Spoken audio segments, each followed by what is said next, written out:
श्री गणेशाय नमः। नमस्कार श्रद्धालु श्रोताओं, एक बार फिर आप सभी का स्वागत है स्कंद पुराण फाल्गुन मास महात्म्य की इस दिव्य पवित्र और आत्मा को शुद्ध करने वाली कथा में।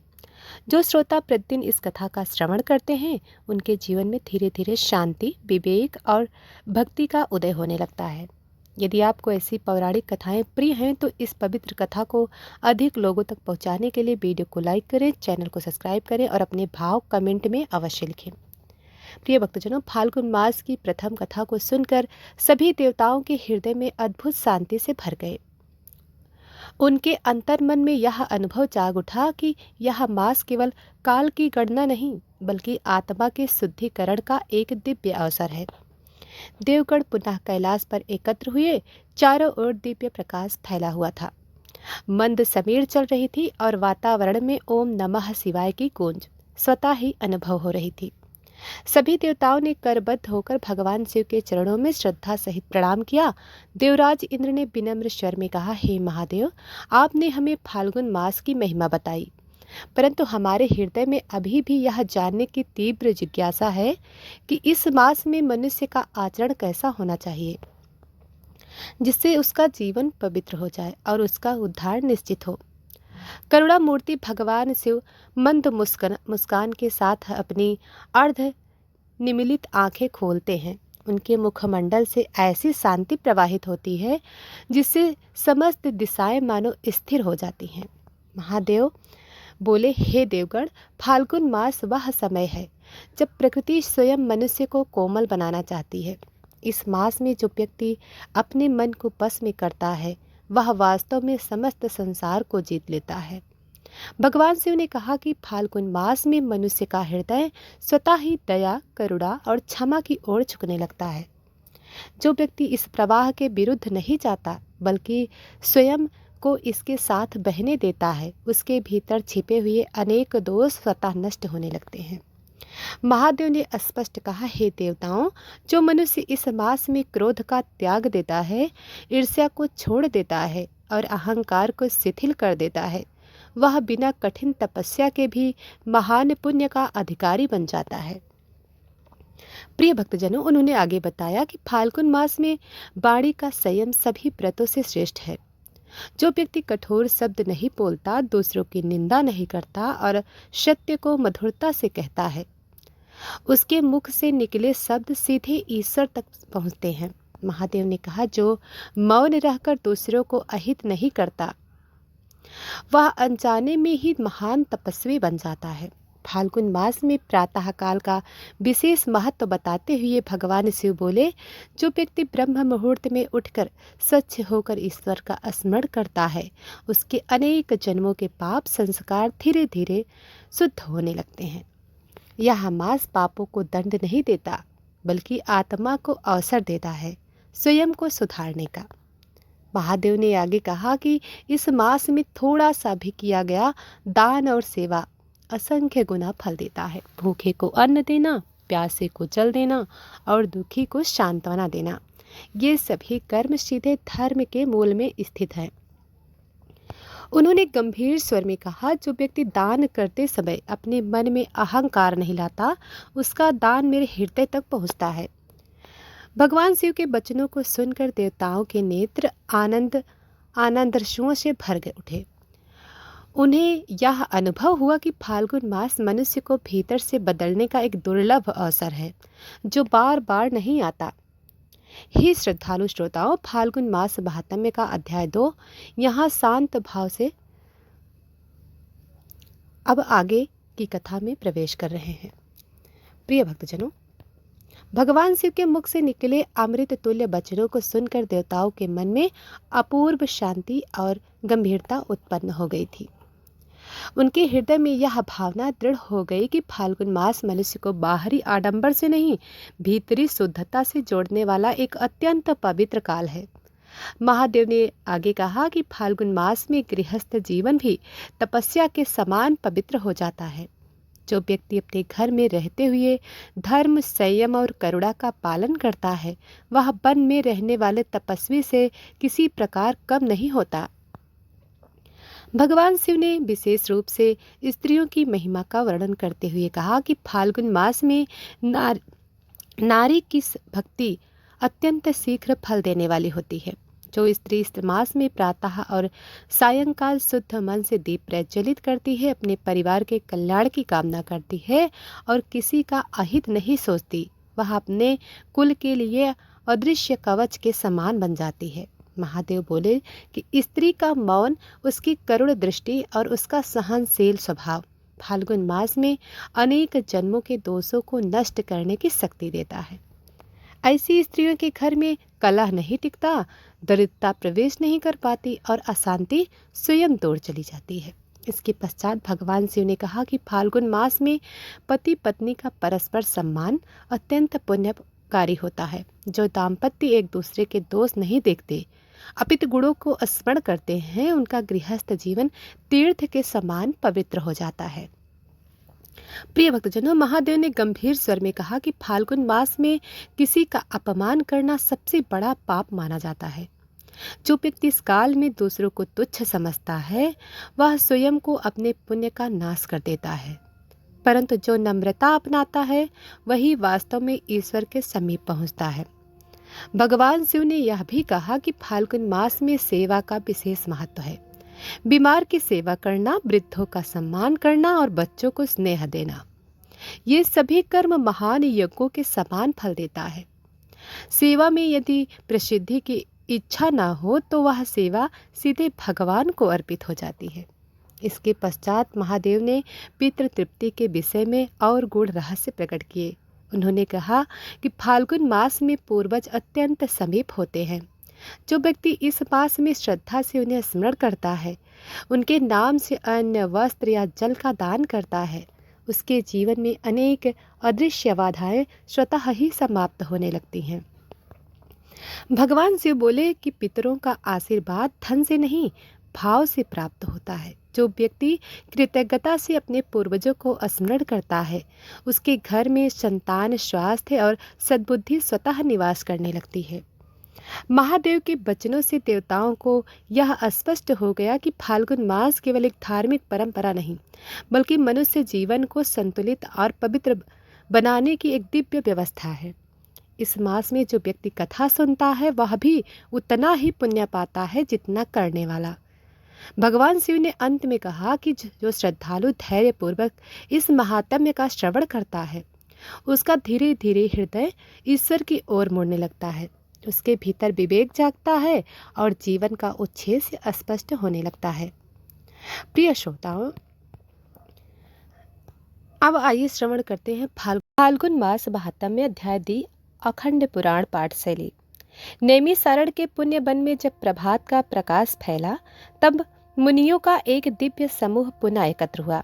वायु में वेद मंत्रों की गूंज थी, पक्षियों का कलरव तपोवन को जागृत कर रहा था और अग्निकुंड से उठती सुगंधित धूप समस्त दिशाओं को पवित्र कर रही थी। तभी ऋषियों ने एक स्वर में कहा, हे सूत जी, आपने कल फाल्गुन मास की महिमा का जो दिव्य वर्णन किया, उससे हमारे हृदय में अपार श्रद्धा जागृत हुई। अब कृपा कर द्वितीय दिवस की उस कथा को विस्तार से सुनाइए, जिसे सुनकर जीव के पाप नष्ट होते हैं और भक्ति दृढ़ होती है। सूत जी ने नेत्र बंद किए, क्षण भर मौन धारण किया और फिर गंभीर स्वर में बोले, हे महामुनिगण, फाल्गुन मास स्वयं श्री हरि का हृदय है और इसका प्रत्येक दिवस एक एक कल्प के समान फलदायी है। अब मैं तुम्हें उस प्राचीन कथा का वर्णन करता हूँ जो स्वयं ब्रह्मा जी ने नारद को सुनाई थी।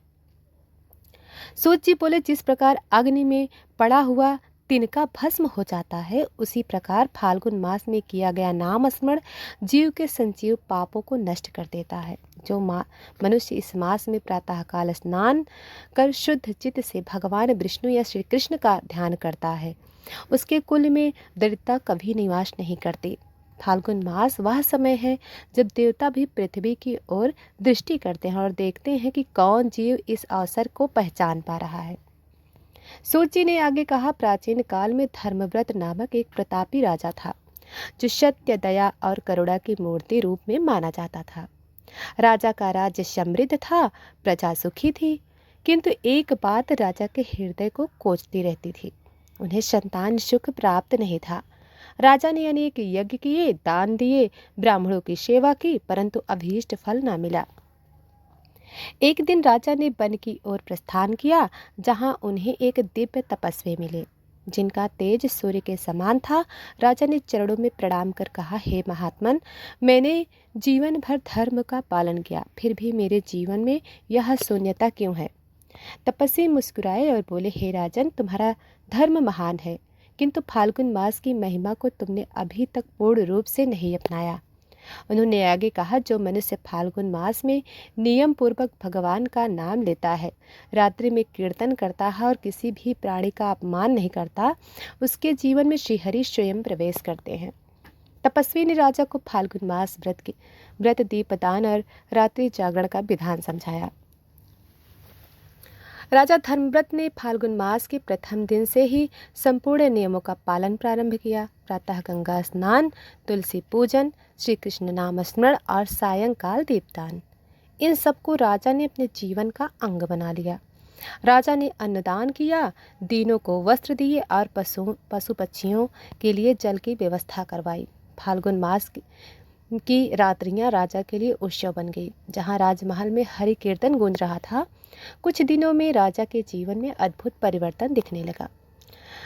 मन शांत रहने लगा, क्रोध समाप्त होने लगा और हृदय में एक अलौकिक आनंद का संचार होने लगा। देवता प्रसन्न हुए और स्वर्ग से पुष्प वृष्टि होने लगी, जिसे केवल राजा ही अनुभव कर पा रहे थे। राजा समझ गए, फाल्गुन मास केवल व्रत नहीं, यह तो स्वयं भगवान से मिलने का मार्ग है। प्रिय भक्तजनों, सूत जी ने गंभीर स्वर में कहा, हे ऋषिगण, फाल्गुन मास में श्रद्धा से किया गया छोटा सा कर्म भी महान फल देता है, और जो इसे समझ लेता है उसका जीवन धन्य हो जाता है।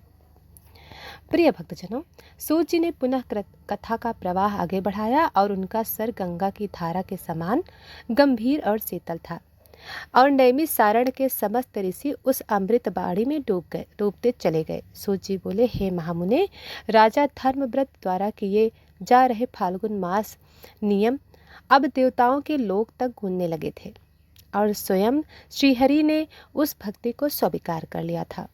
जिस रात्रि राजा ने पूर्ण श्रद्धा से दीपदान कर हरि कीर्तन के मध्य नेत्र से अश्रुधारा बहाई, उसी रात्रि एक अद्भुत घटना घटी।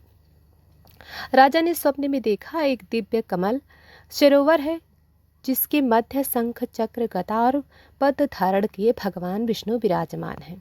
उनका मुखमंडल करुणा से परिपूर्ण है और नेत्रों से अमृत बरस रहा है। भगवान ने मधुर स्वर में कहा, हे धर्मव्रत, तुम्हारी भक्ति मुझ तक पहुंच चुकी है। फाल्गुन मास में किया गया यह व्रत तुम्हारे समस्त जन्मों के कर्मों को शुद्ध कर रहा है। राजा भाव विभोर हो गए, उनके नेत्र खुल गए, पर हृदय में वही दिव्यता स्थिर हो चुकी थी। राजा के जीवन में आए इस परिवर्तन का प्रभाव धीरे धीरे संपूर्ण राज्य में फैलने लगा।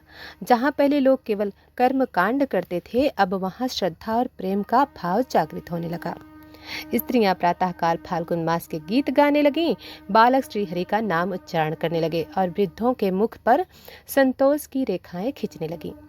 राजा ने आदेश दिया, फाल्गुन मास में कोई भी भूखा ना सोए, कोई भी प्यासा ना रहे और किसी भी प्राणी को पीड़ा ना पहुँचे। राजा के राज्य में अन्न के भंडार खुल गए, वस्त्रों का वितरण होने लगा और मार्गों पर जल की प्याऊ बनवाई गई। जो व्यक्ति इस मास में किसी दुखी को देखकर भी अनदेखा कर देता है, वह स्वयं पश्चाताप करने लगता है, क्योंकि फाल्गुन मास में मनुष्य के भीतर छिपी हुई करुणा को जागृत कर देता है। प्रिय भक्तजनों, एक दिन वही तपस्वी फिर से राजा के द्वार पर आए। राजा ने श्रद्धा से उनका स्वागत किया और चरणों में गिरकर कहा, हे महात्मन, आपकी कृपा से मेरा जीवन ही नहीं, मेरा राज्य भी बदल गया। तपस्वी ने कहा, हे राजन, यह मेरी नहीं, फाल्गुन मास की महिमा है, जो जीव को भीतर से बदल देती है। तपस्वी ने आगे कहा, स्मरण रखो, फाल्गुन मास में अहंकार त्याग देना चाहिए, क्रोध का विसर्जन कर देना चाहिए और क्षमा को धारण कर लेना चाहिए। जो मनुष्य इस मास में किसी का अपमान नहीं करता, वह स्वयं भगवान का पूजक बन जाता है। राजा ने यह उपदेश हृदय में धारण कर लिया और आजीवन उसका फल किया। कुछ समय पश्चात राजा के महल में शंखनाद गूंजा। देव कृपा से रानी गर्भवती हुई और पूरे राज्य में उत्सव का वातावरण बन गया। राजा ने समझ लिया यह फल किसी यज्ञ का नहीं, किसी दान का नहीं, बल्कि फाल्गुन मास की निष्काम भक्ति का है। प्रिय भक्तजनों, सूत जी ने कहा, हे ऋषिगण, फाल्गुन मास में श्रद्धा से किया गया एक दीपदान हजारों यज्ञों के समान फल देता है। जो इस मास में सिर्फ कैलेंडर का महीना समझता है वह इसके रहस्य को नहीं जान पाता, और जो इसे भगवान का सानिध्य मान लेता है उसका जीवन धन्य हो जाता है। प्रिय भक्तजनों, सूत जी के वचन थमते ही नैमिषारण्य की सभा में एक अद्भुत सन्नाटा छा गया, मानो स्वयं फाल्गुन की सुगंध वायु में खुलकर हृदय को शीतल कर रही थी। सूत जी बोले, हे महर्षियों, राजा धर्मव्रत ने तपस्वी के उपदेशों को केवल सुना ही नहीं, अपितु उन्हें अपने जीवन की धुरी बना लिया। राजा प्रतिदिन प्रातःकाल स्नान कर शुद्ध वस्त्र धारण करते, दीप प्रज्वलित कर भगवान शिव और श्री हरि का स्मरण करते और फिर प्रजा के सुख दुख का विचार करते। भगवान फाल्गुन मास में उनका मन अद्भुत रूप से कोमल हो उठा। जहाँ पहले न्याय की कठोरता थी, अब करुणा की मधुरता स्वतः प्रकट होने लगी। राजा ने यह नियम बनाया कि फाल्गुन मास में किसी भी अपराधी को क्रोध से दंड ना दिया जाए, बल्कि उसे समझ और क्षमा का अवसर प्रदान किया जाए। इस नियम का प्रभाव अत्यंत आश्चर्यजनक निकला, क्योंकि जिन हृदयों में अंधकार था वहां पश्चाताप का दीप जलने लगा। नगर की गलियों में भजन गूंजने लगे, घरों में दीपक बिना किसी कामना के प्रज्वलित होने लगे और लोग एक दूसरे को देखकर मुस्कुराने लगे। सूत जी ने कहा, हे ऋषिगण, यह फाल्गुन मास की सबसे बड़ी महिमा है कि यह मनुष्य को अपने ही भीतर ईश्वर का दर्शन करा देती है। इसी काल में राजा के राज्य में एक निर्धन ब्राह्मण रहता था, जो केवल कथा श्रवण के लिए राजसभा में आता और मौन भाव से सब सुनकर चला जाता। एक दिन राजा ने उसे रोककर पूछा, हे ब्राह्मण, तुम ना कुछ मांगते हो ना कुछ कहते हो, फिर भी प्रतिदिन आते हो, इसका कारण क्या है?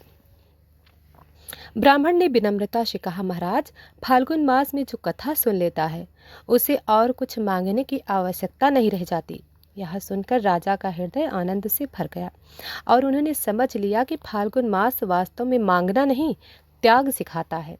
हे श्रद्धालु श्रोताओं, यह कथा ना तो कल्पना है ना अलंकार मात्र, यह वही है जो पुराणों की धारा में अखंड रूप से प्रवाहित है।